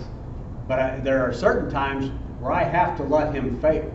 I have to let him learn it the hard way, because you know how we are parents, that these teenagers tend to be a little bit smarter than us, and sometimes they have to learn it the hard way. So that's a fine line that, especially when it comes to fishing and competition and all that. So it's been kind of a unique deal too. I'm a boater coach. I've enjoyed it, but it's a whole different animal, because you're trying to coach these kids and motivate them and all that, and obviously from a kid's fishing level to an adult's, all that, there is no exact science to it, and we as probably professional anglers owe it to the parents to start offering a way to teach them better, to how to teach the kids. But I think the biggest thing is, as parents, you need to let the kids kind of develop their own style. And then that's something that if you watch us out on the tournament trail, if you take 10 of us pros, everybody knows that Kevin Van Dam's known for fishing 100 miles an hour, but you get some of the other guys and they fish, like at a snail's pace, but it's what works for one guy doesn't necessarily work for another. In fact, I'll tell a funny story about that. Is my dad back in the day used to fish with as a co-angler, and this was back, Kevin, if you're watching, don't be mad at me, but my dad was fishing as a co-angler, and the Cinco was a new bait. And like I said, Kevin likes to fish fast, and a Cinco is not a bait that typically you're going to do well if you fish fast. Well, we're out at the California Delta, and we got on a pretty good Cinco bite. So my dad draws Kevin, and I think you said something like, Kevin, was throwing like a spinnerbait or something. Speed worm. He's fishing really, really fast. Trick worm. Fishing a floating worm or something like that. Floating Fishing worm. really, really fast. And my dad's back there pitching a Cinco in and just dead sticking, and he catches like 3 big ones. Or he Seven, catches, 6 and a 5. catches like a 5-pounder. Kevin looks back and, you know, that just sucks when your co-angler catches one. Well, then he catches another big one. And now he's a little flustered, so he said, Kevin gets down there, he's tying Cincos on, and he'd throw that Cinco out there, and he'd throw it out there, hit the water, sit for 1 second, and reel and make another cast. And guys, that doesn't work well on a Cinco. So ends up, you know, he said Kevin tried this for, I don't know what, half hour, an hour, and he's not catching fish. About 15 minutes. And puts it down. My dad pitches out, catches another big one. So now he sits down, tries it again, does it for another 15, 20 minutes, doesn't catch anything. And finally, you could tell that's when Kevin's thought process set in of, I don't care what he's doing, I know what works for me, I'm going to do what works for me. I think he picked up a floating worm and started fishing it and caught a big bag of fish. But, you know, that was what was his style of fishing. Another story like that was my buddy Cliff Crochet, my new fellow Cast King buddy Cliff Crochet, if you're tuning in, don't be mad at me. But so we were at the St. Johns River down in Florida, and it was the second day of competition, and he caught a really big bag the first day. I think he had like 23, 24 pounds. He's like in the top 5. I had barely enough to be in the cut, and now we're about halfway through the second day, and I'm watching, or I'm knowing I'm digging myself in a hole because I had like 1 fish and it's 11 o'clock. And I'm like, I'm going to fall out of the cut here. I'm not going to make it to the Saturday cut and all that. So finally, I scrapped everything I had. I ran over to the other side of the lake to a spot where I caught them several years ago, but I had 1 waypoint where I had 1 bite. But the thing about Florida is, where you get 1 bite, if it's March, they're probably spawning. And if you get 1 bite out of a patch of eelgrass about this big and it's got holes, that means there's probably more than 1 there. So I pull over to that patch of eelgrass and I'm like, I had a bite here, I'm going to pick this spot apart. And guys, I started flipping. I think I was flipping maybe a brush hog or maybe a Cinco or something like that. I go in there maybe the first 5 minutes and I catch like a 3-pounder. Got my power poles down and I'm looking on the Garmin. I see my waypoints are right. I'm like, they were here 2 years ago. I kid you not, it's probably not an area no bigger than this room right here. And I see a boat about half a mile down, or it comes in, shuts down a half mile down, it's fishing towards me. And it's fishing pretty fast. In the time it took for that boat to cover a half mile or a mile, I hadn't fished an area the size of this room, and it's Cliff Crochet, who had a big bag the day before. And I'm like, hey Cliff, how's it going? And he, in his Cajun talk, I could tell he's not doing well. He only had 1 or 2. And then he asked me, he always calls me Jacob. He calls me Jacob, like Jacob Landry on Swamp People. He said I look just like him, and he knows. So he's Jacob, how are you doing? And I said, well, it was pretty slow until I ran over here, and I've got like 20-some pounds. I caught like a 20-some pound bag of fish out of a spot the size of this room, but I was literally just hitting every single hole and just envisioning that there were fish on beds at each hole, and I caught this big bag of fish. But what I'm getting at, it's the style, it's what I was comfortable in, it's what I'm confident in. And that's the biggest thing, is if you can teach the kids, or if you can recognize what that kid's skill level is, and then just try to feed them to help benefit that style that they're developing, would be the best way I would know how to make it better for them. So there's another really long answer. Who else has got some questions? Any other questions? Come on, guys, surely. Where'd you catch your big one at? My biggest? So, how many people have watched Pro versus Joe in here? Okay, well, I can see you guys are going to have to get on YouTube tonight and watch Pro, or maybe not tonight, not at school tomorrow, but maybe watch Pro versus Joe, the Brent Chapman Pro versus Joe. You can watch them on YouTube. But and that's something that I really loved about us doing the show, and we are going to do the show again. We're going to tweak it a little bit. But I got to go fish with some really neat people, meet some cool people around the country, and fish some places that I never would have fished without doing this show. Well, we got it challenged by a guy from Louisiana, and he said, hey, I want to challenge you to Camelot Bell down in Texas. And it's this really neat place. It's where they grow really big deer, and this guy's trying to grow like world record bass on these lakes. And so he invited me. We got to go down there, and we got to fish the Big Fish Lake. And it was a big fish lake. It was kind of funny. When you film a TV show, it's about like fishing tournaments, guys. You guys have always seen, everybody knows they have their favorite lakes and they always think about the best days fishing they had, but then the tournament rolls around and what happens? You get that thunderstorm, or it snows, or the wind's blowing 40, and it's never the conditions you hope for. And that's kind of what happened here at Camelot Bell. So we go to Camelot Bell, and it's April, I think it was.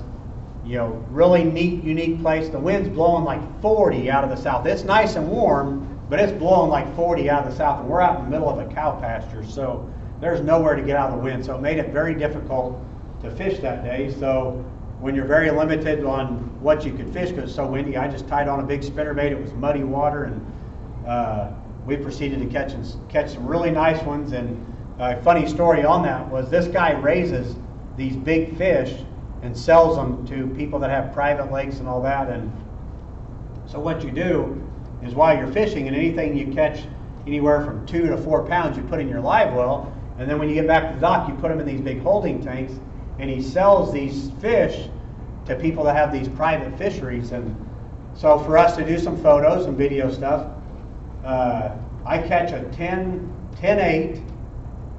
I had a 9-13, and the guy with me had a 9-something. Well, he had these things in the live well, and a little storm blew up. So we went in, we ate lunch, and we're sitting up there, and we're talking to the manager of this place, the guy that runs it.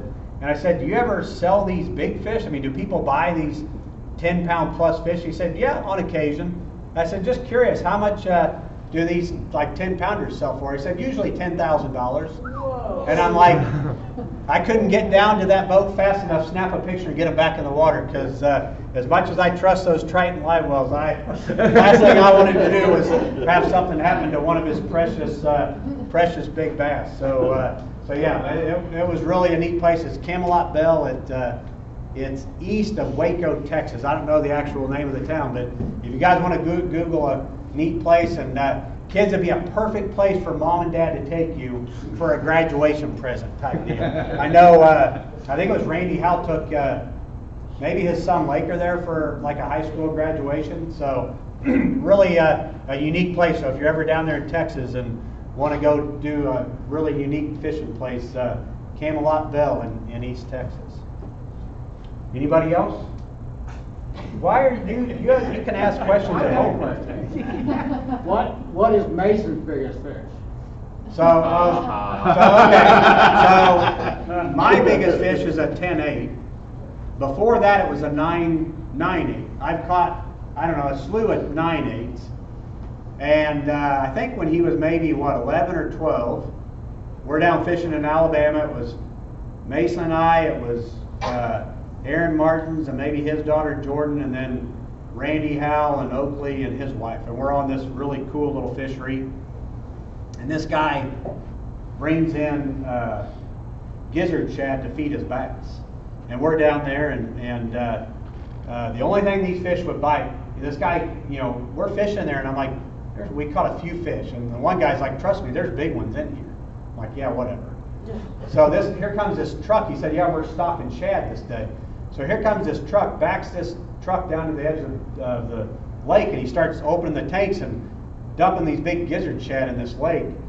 And I kid you not, guys, it was like crazy. All of a sudden, these giant bass were up just eating these big gizzard shad, and I think we were even cheating. I think we snagged some gizzard shad, and we're trying to catch these big bass. Well, come to find out, I don't remember which one, maybe it was Aaron or somebody, found out that if you threw a fluke out there and you just dead stick it, you'd get a bite every once in a while. And lo and behold, he throws out there and caught, what, a 9-13? 9-13. So now he's got me beat at 11 or 12 years old. Then fast forward to a pro versus Joe. You guys can watch this as well on Lake Caroline in Alabama. We're out there, and me and the guy that challenged me were on the lake, and the guy, one of his buddies was there. He said, "Hey, do you mind if I take your son and we go over here and fish out of your way and stay out of your way?" Sure, no problem. So off Mason goes with his little spinning rod and his Ned rig, goes over there, and we're not 5 minutes into filming the show. He hadn't even got a bite yet, and my phone's ringing in my pocket. So I look, I'm like, why is this guy calling me? I answer, I didn't know if something was wrong with Mason or what. "Hey, I just thought I'd let you know your son just caught a 10.5 pounder. And I'm like, no way. And I said, or no, a 12. He said he caught a 12.5 pounder. And I'm like, no way. I said, bring it over here, because you've all seen it, your buddy who's caught a 10 pounder or something, and then you actually see it, and or weigh it, and it's a 6 pounder or something. So I get out my good official Major League Fishing scales. These things don't lie. And he pulls up there and opens a live one. I'm like, oh, that's a big one. And I put it on that scale, 12.52 pounds. So yeah, he's got me beat on big bass by 2 pounds as well. So, and he did catch it on a Ned rig. So if you think a Ned rig won't catch a big one, it will. And in fact, I got to ask a quick question here. How many people know what the Ned rig means, or where did it get the name? Come on, somebody's got to know that question. Ned Katie from Lawrence, Kansas. Ned Katie is an outdoor rider from Lawrence, Kansas. Guys, lives right up the road here. Super neat guy. That's where the Ned rig came from. Guy right here in this part of the country. And I was with Ned last week, and he's actually going to do a little article with me. But I was talking to Ned, and he knew about Mason's fish. I said, "Is that the biggest biggest bass you've ever heard of on a Ned rig?" And he said, "Yes." So, as far as we know, Mason has the record of biggest fish on a Ned rig. So, but it will catch big ones. I can attest it catches really big smallmouth as well. So it's a good bait. Definitely got off track there. So. What lake is that at? Lake Caroline. It's a little private lake down right by Eufaula Lake in Alabama. We were down there the year before for a Major League Fishing event. And when we go to one of those, we always take sponsors fishing. And obviously we can't be on the water we're competing on. We were on Lake Eufaula, so they sent us somewhere fishing. They said, you need to go to this landowner owns this private 200-acre lake. So you can imagine, guys, when I'm talking about a catching lake, whenever even us pros hear of a private little 200-acre lake, you better believe we're going to be there. And this one was a neat one. So fast forward, we went there a year later and got to film a show on it, and it was a special fishery for sure. So we're headed back to Eufaula in February. So I don't know if my schedule is going to allow it, but I'm sure going to see if I can't sneak back over there again. Anybody else? How has the new Garmin Electronics Live Scope plus the new trolley motor changed the sport? He asked how the new electronics, the new Garmin, the Live Scope, all that has changed the sport. The trolling motor. I'm going to confess right now, my new boat is down at Russell Marine Products being rigged right now, and mine will have the new Garmin Force trolling motor on it. So I have not personally got to run one in the water. I've got to play with them at Garmin and talk to the engineers and guys that dealers and all that. They're thoroughly impressed, and I've talked to a couple of the pros that have ran them a little bit. Super excited about that. Spot lock, the anchor lock that they have on them now is a game changer. I mean, that's amazing in itself. But then Live Scope, the technology in electronics is just out of this world. I mean, I can't imagine going fishing without this stuff now. I know some of the boats, if I go fishing with a friend or messing around and you get in a boat that doesn't have all that stuff, you realize you seem like you're at a disadvantage because you don't have a power pole or spot lock or mapping or a GPS or side view or down view. And Live Scope, the Live Scope is truly amazing from the standpoint of I can be going down a cove now and I can look out in front of the boat and see where the shad is, or I can see that brush pile that I know is somewhere out in front of this dock. I can see it before I get to it and actually cast to it. But the Live Scope side of it is so detailed that I kid you not, if you watch their commercials, you can watch a commercial and you can clearly see that it's tarpon. Tarpon are a saltwater fish, they're big, but you can clearly see it's a tarpon. And I got to see that earlier this year. I was at a dock and I was messing around. It was one of those docks that had carp swimming all around it, so I put my life scope down and you could see the carp, and the details so clear on it, you could see that it was carp. I mean, I knew that you could see the shape of the tail and all that. So where that technology is going to be in another 3 to 5 years, I mean, it's just going to be crazy how detailed it actually is. Anybody else? Well, when do we want to wrap this up? Or If nobody else has any other questions, I guess we can go to Mason Time the Knot. does everybody want to stay here and watch this, or? So I brought Mason along, and you guys heard me fess up about this, but this is my son Mason here. Mason is 16. Used to fish on Kickbacks Club, and then with the help of Randy Maines and Ryder Maines, they started a new team. What's your team? Legacy Christian started that team, and now they're fishing for that school now. But Mason started fishing with me before he could walk, I think, and he's got a really good teacher. I know that. So, but he's done really well. But I wanted to bring him because I wanted to bring him so he could teach you guys how to tie this special knot. But really, I need a refresher course in it. But so to give a little bit of a backstory, I know I talked about the FG knot. We as anglers, we're always trying to learn, a better way to build a lure, a better action of lure, a better knot, better line, all that. And if you ask 10 pros what the right knot is, I would have told you back in the day, 10 of them would tell you 10 different knots. But when it comes to splicing fluorocarbon and braid, I tell you probably 8 out of 10 are going to tell you the FG knot. And the FG knot is a really, really good knot. A lot of guys will tie a uni knot or whatever, but a uni knot probably has twice the thickness of this knot. The benefit of the FG knot, it's really, really slick. It adds very little width to your knot, so it's really slick going through your guides. And it's super, super strong. Like I was saying earlier, I should have brought my leather gloves with me, but does anybody have good gloves in here? I should show you, but I could honestly, if you ever want to test a knot, get you a good pair of leather gloves. Oh, wow. Of course, I hope I don't cut his gloves up, so we'll see. Here, Mason, come here. So here's Mason. Mason's going to teach you guys this knot, but I just want to show you before he shows you. Hopefully, this doesn't do this. Here, let's do it this way. So whenever you test a knot, though, guys, don't test it right here because you don't have enough of your actual line to truly test it. So whenever you test, wrap that one. So we're going to kind of do a tug of war here.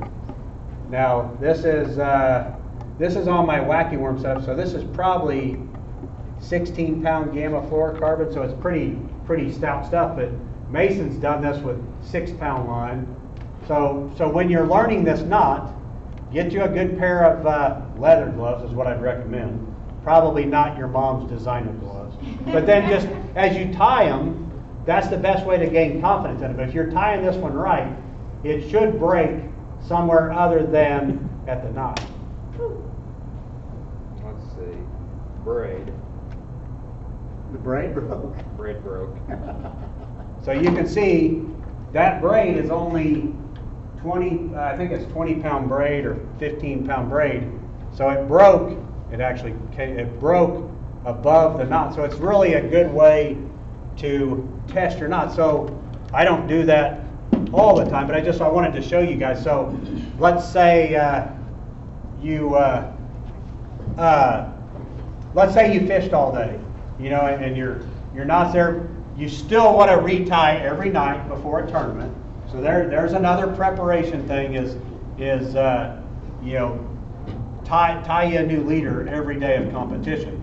And that's a good way to test it. But this winter when there's snow or you got a snow day, so instead of sleeping till noon or playing that video game, go practice this FG knot a little bit. But I want to bring Mason up here to kind of teach you guys. You're probably going to want to come up here and get a little bit closer. Since my dad's here, I might volunteer him to teach you, some of you guys too, if you want to see it. But I'm going to let Mason come up here and kind of talk you guys through this. I'll try to talk it through him with him. So come on up over here on the other side. So guys, here's Mason. You know, one thing you might want to do if you have a cell phone, you might want to video that too. If any of you guys want a video or take pictures or ask questions, I'll try to talk him through. So, oh yeah, he's got a chair because you need a chair, don't you? You need a chair. So you know what, Mason? Come on the other side. Why don't we do that? Go on the other side. All right. Yeah, go on the other side.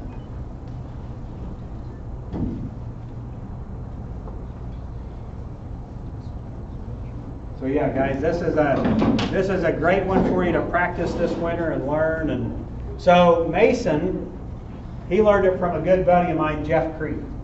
And Jeff Creed, he's a great guy, great, amazing saltwater fisherman. And when you hear Jeff tell about some of the stories of the tuna and marlin that they catch on these type of knots, it kind of gets my attention of how good they actually are. So when it comes to bass fishing, that's when you gain the real confidence with it. Here, I'll let you. So what we got here, what do we have? We have 20-pound gamma fluorocarbon, and I think we're splicing it to 20-pound Cast King Cast Pro braid. So do you want to turn that way so they can see you? Oh, sure, I'll do that. Just actually, I think I'll be good back here. So, Mason, what do we got? So he's going to put his fluorocarbon, what, on your right side or left side? Right side. He's going to put his fluorocarbon on his right side, and it's really important to hold it with your feet, right? You have to hold it with your feet. You have to hold it with your feet, because you got to keep the line tight. That's one of the biggest keys. As you're tying this knot, you're going to be tying it tighter and tighter and tighter as it goes. So Mason, before you get started, how many wraps are you going to do? For this, I'm going to do 24 since it's heavier line, but I'll always range between 24 and 26 for the most part. So it takes a lot of wraps. So what did you just say there? 24 to 26 wraps, and since this is heavier line, I'm going to do it with 24. Because it's heavier line. The lighter line, you need to do more wraps, right? You want to do more wraps with lighter line to distribute the pressure more evenly. So, okay, so he's got, is the fluorocarbon okay, or do you want it tighter? Fluorocarbon's good. I mean the braid. Well, I mean, braid, it doesn't matter. It's tighter. Oh yeah. See, I like it to be tight.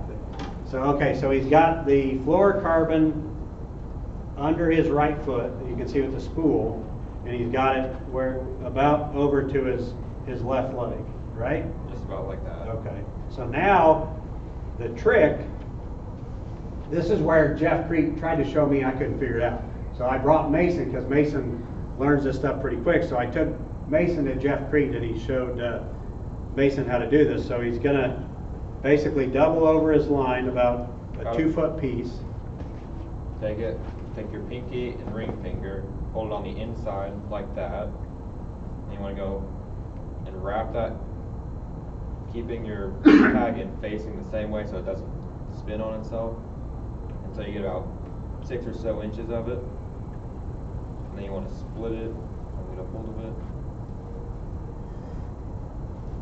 There you go. And then you take your middle finger, your pointer finger, and your thumb, and you hold it like that. So he's basically making a loop in his hand.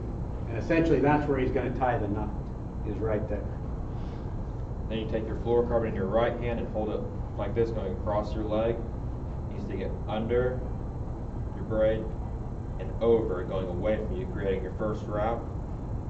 And I'll do the same thing using your middle finger and your other hand. Okay, so stop for so he's going to do how many wraps again?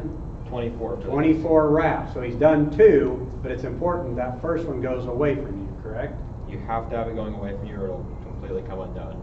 So your first one has to go away from you, and then he's coming towards him. And he's going to do that 24 times. And the worst thing you can do is talk to somebody while they're doing this, because if they I'm gonna go lose, quiet here. if you lose count, then it messes you up. So I'll talk as he's doing it, but somebody count while he's doing it, see if he gets it right.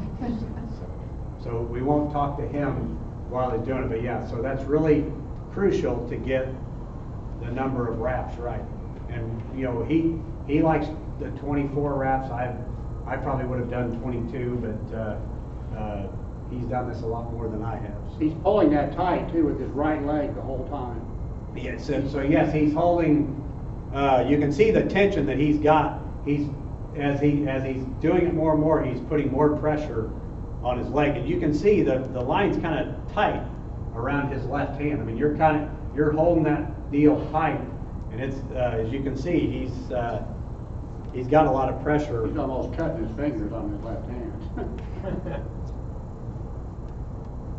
But it's critical you keep that right leg, keep that. But I won't ask him some math equation as he's doing this though. So, but yeah, that's the key part of it is.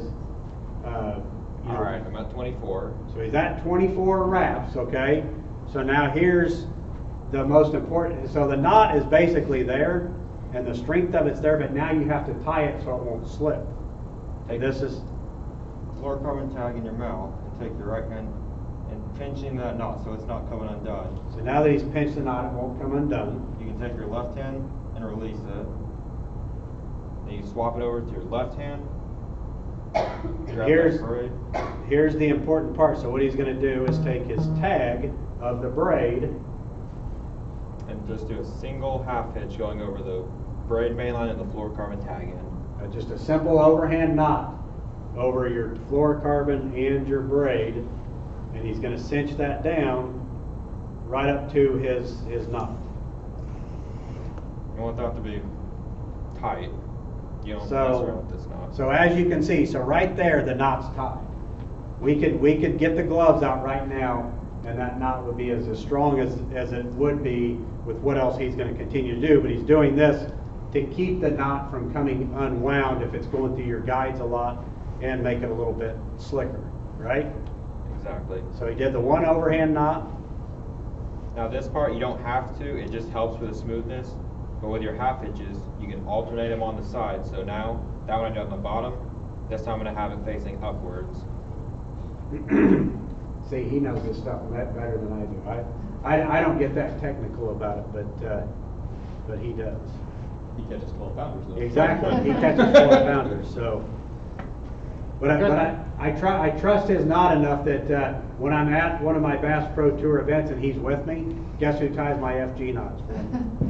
in the night before competition.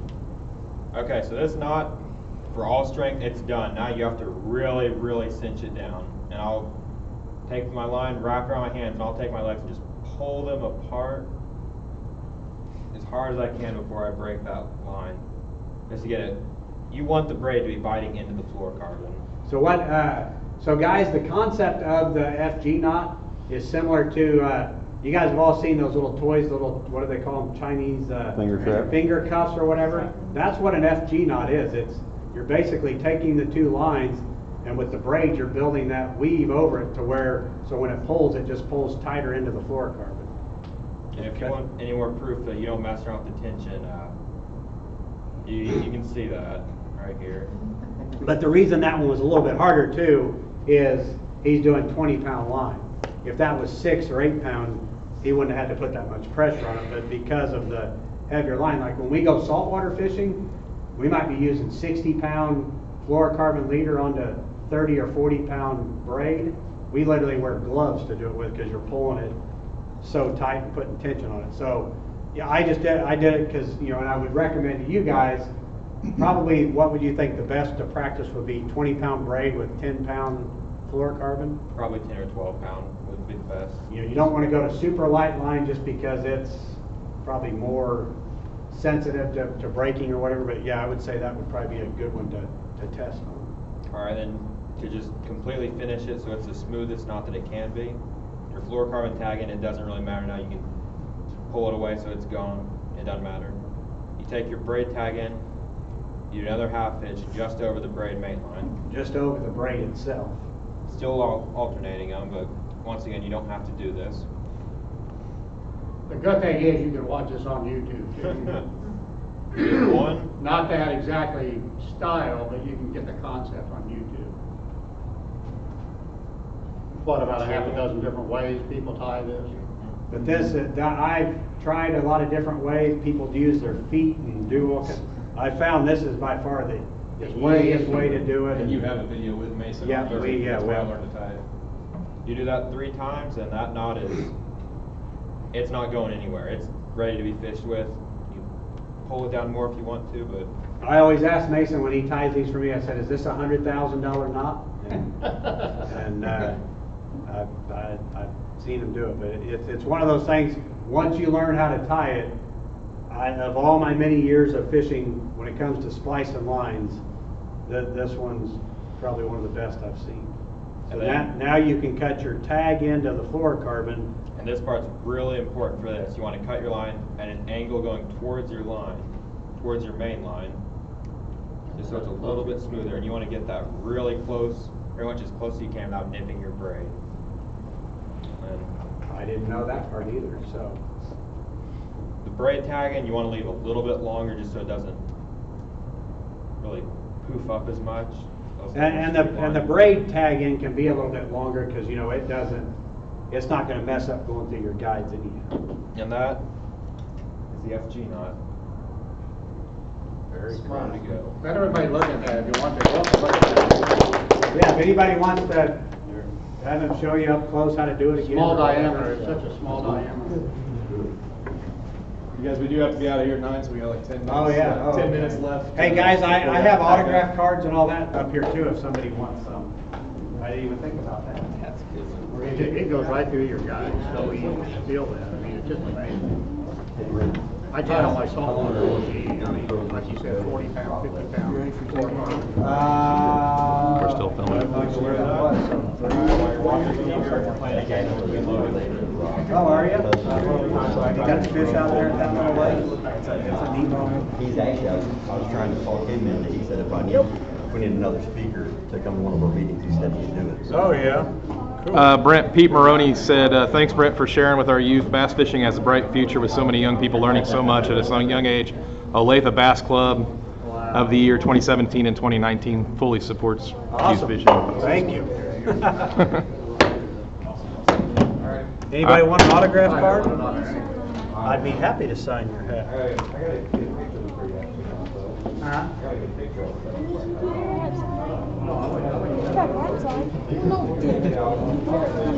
Actually, no, I don't wear this one.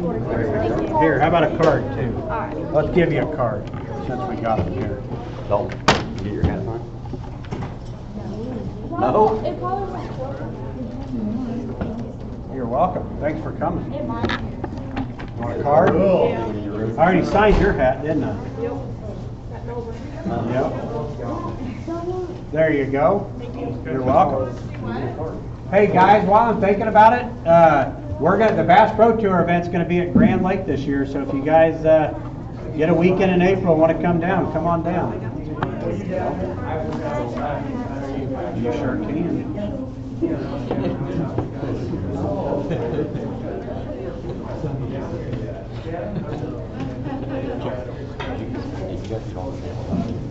There you go. We Have just a got good one. these Thank shares you. out. This was already How's it out. going?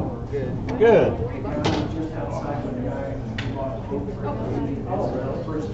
There you go. You're welcome. How's it going? Good. There you go. Have a good one. Thanks. I'd be happy to.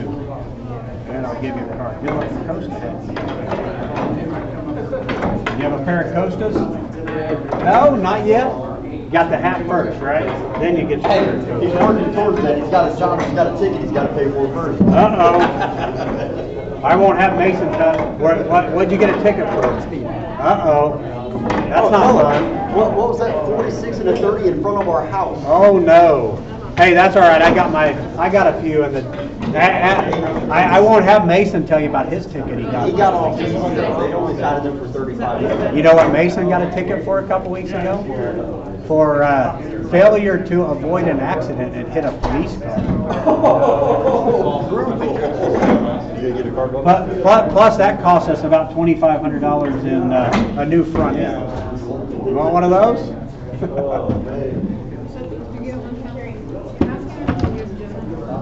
Sure. Thank you, Mr. Chapman, for coming up and doing this. You're welcome. Thanks for coming out in the cold. You want one, or you wanted two, you said, right? Yes. All right.